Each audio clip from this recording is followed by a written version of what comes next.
What is going on, you guys? Welcome back to the channel. I apologize for starting this video off here super late. It is super late because if you guys have seen the last video, I mentioned that we're gonna be checking out a car today. So we finally got the okay to go and check out the car, despite people's personal lives and stuff like that. So I work around people's schedule.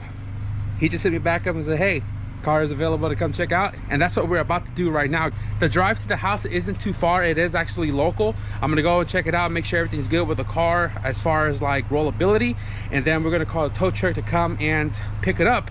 And when we get back here, we'll talk more about the car.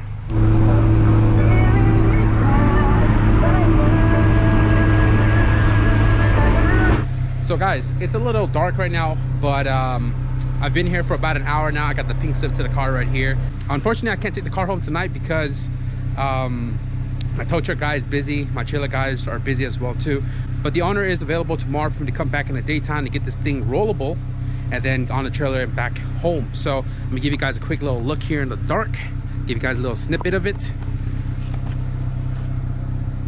Yes, it's another EF, guys. It's gonna need a ton of work, but I have a ton of plans for this car. But yeah, give you guys a little look here under the hood, and I'm actually gonna be headed back home and we'll be back here tomorrow.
All right guys, so we are back here the next day, obviously the next day, and we got the car towed to the driveway. Out of respect, I didn't want to record too much over at John's place, so we went there, just got the tow truck there, got it loaded up and brought it back here. And right now guys, we're going to talk about this car a little bit, and I guess a little bit of its history as well too. First and foremost, big shout out to Peter. Peter was the person that told me about this car. Actually, he told my brother about it a couple months ago. And Peter is a firefighter that comes here frequently to put out a lot of the fires out over here in the creek. And he told my brother about this car like a few months ago, and it kind of just slipped my mind. And then he just came here like last week to put out a fire that happened there and a fire that happened here in the same night. And I had greeted him over there. So then he had refreshed me and said, hey, I'm the guy that told your brother about this car, and if you're still interested, they still have it. So this car belongs to John. John is Peter's cousin, and John has had this car for a very long time. And I can just tell you by looking at the car itself, it's been around for a very long time. Putting it in the simplest way, life goes on. After college, got married, got children, and more important life priority happened. So the car kind of just sat for a little bit, and then it just sat for a much longer period of time. So I decided, you know what, I'm gonna hit up Peter, figure out what the situation is, send me some pictures. I said, okay, I'm gonna go check it out. I had to sell the wagon first. I sold the wagon, made room here in the driveway, and then I finally went last night to go and check out this car. It was a no-brainer move. As soon as I walked around the car real quick just to get a glimpse of the whole car in the dark with iPhone flashlights, I was like, yo, I'm gonna take the car. From the bottom of my heart, I can't thank Peter and John enough for the opportunity to revive this car. This car, the CRX HF 88, specifically CRX HF with a B16A swap, they gifted this car to me. They were going to give this car to the junkyard, but Peter watches the channel. He's a subscriber, and he knows that I love saving EF, you know, quote unquote Brandon Smith, saving effing history. You guys know what we do here on the channel. Saving EF is what I love to do when time and place permit. Now we saved the wagon. We finally sold it to somebody who can appreciate and keep it on the road, and that, like I said, opened up the spot for me to bring in another one. I mean, I was supposed to bring a bunch of different cars in, but this one needed my help. So we brought this car onto the driveway to revive it. I know a lot of you guys have been asking me about when I'm going to do an EG or an EK. You know, prices of those cars are going up really high, and I'm not really preference to it, but I had an opportunity to get this car to build first, so I'm going to build this car first.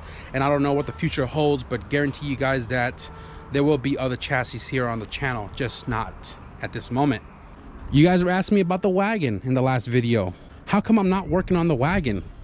I still need parts for the wagon. The car runs and drives right now, so I don't feel the need to take it apart when I don't have all the parts to put it back together. You know what I mean? So the wagon's just going to sit here until the time is right to start tearing the engine out of it and planting the new engine, new turbo, and all that good jazz to turn it up to make it a good running car again. Because right now it's still on 3 cylinders. I'm gonna take a little walk over here. A lot of you guys have been asking about the truck. Okay, if you guys are new to the channel, or if you guys haven't really seen this truck here, it's a squared body truck. It is an 86 Mazda B2000 that belongs to my uncle, right? And it's been here for about, shoot, 11 years maybe, 2009. And I promised that I was gonna bring this car on the channel multiple times, but to tell you guys the truth, instead of beating around the bush, I have not seen the keys to this truck in like 9 years. It used to hang in the garage. I changed the garage so many different times, I don't know where it went.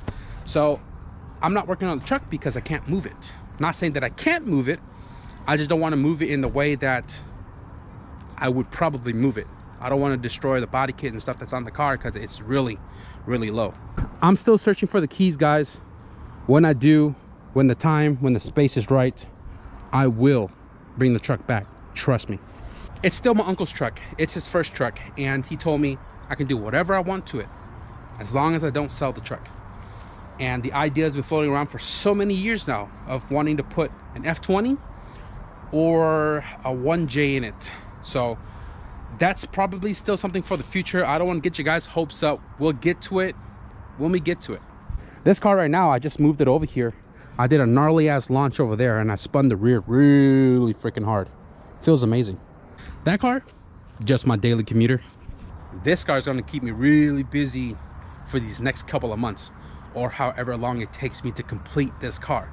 I'm not going to tell you guys what I'm going to do to this car, but what I am going to tell you that I am going to be doing to this car in the next couple of weeks is pretty much getting it running. I'm going to register under my name so I can have the pink slip under my name, and pretty much clean the body up. You know, make CRX great again, right? At this point, guys, it is a talking video. We are not working on the cars today, and I just want to show you guys the whole car real quick before we end this video. This is a B16A swap. It's an 89 spec based off the stamp on the head.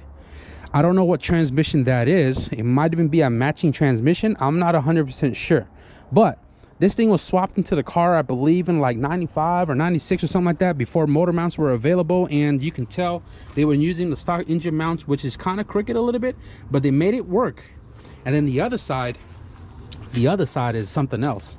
Somebody definitely put some thought into this, and they made the motor mount fit on top of the stock motor mount in between an aftermarket welded on motor mount. They made this plate to adapt to the stock plate to lift the motor mount up into place to bolt the whole transmission into the passenger rail.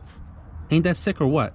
And on top of that, it's got a custom rear T-bracket. You can't really see it, but it is a custom rear T-bracket. And the front one, I'm impressed by this one. The front one, motor mount is supposed to be at the bottom, but somehow this is all the way at the top. And I tell you what, this thing is freaking firm inside the car. Thumbs up for that.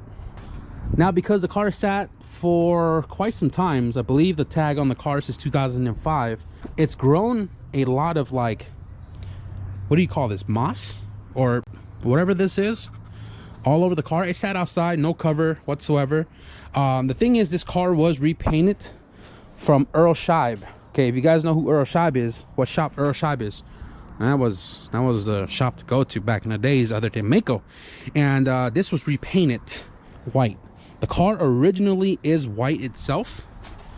You can tell by the door jamb and obviously the engine bay.